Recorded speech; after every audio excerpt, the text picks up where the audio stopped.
Au centre du bassin parisien, sur une boucle de la Seine entre son confluent et ceux de la Marne et de l'Oise, se trouve Paris, capitale de la République française. La ville la plus peuplée du pays, grâce à un subtil mélange de tradition et de modernité, est l'une des attractions d'Europe et du monde. Capitale de la mode et du luxe, capitale des arts et des plaisirs au XVIIIe siècle, Paris est aussi une capitale politique, là où de grandes décisions sont prises pour le destin des peuples.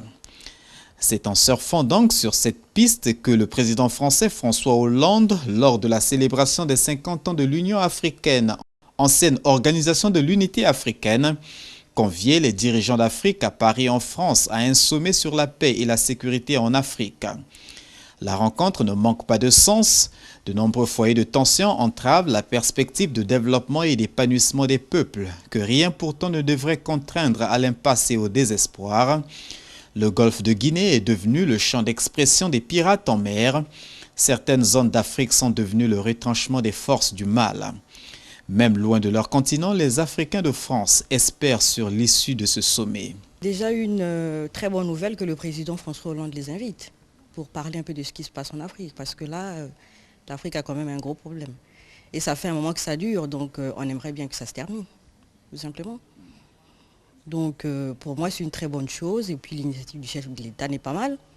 Et après, comme tout Africain, on attend quand même des choses concrètes. Parce que là, on nous dit à la paix, dans 2 jours, on ne sait pas ce qui va se passer.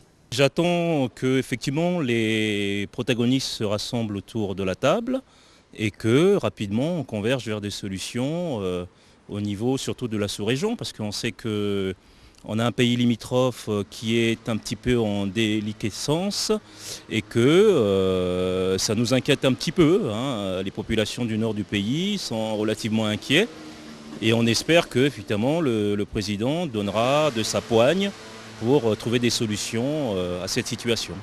Avant les délibérations de la rencontre, les Africains vivant en France sont unanimes à admettre que la paix et la sécurité en Afrique sont d'abord l'affaire des Africains, que ceux-ci devraient faire bloc pour conjurer, malgré les divergences politiques inhérentes à tout exercice démocratique, le fatalisme qui s'empare des leurs, en proie aux guerres et autres troubles.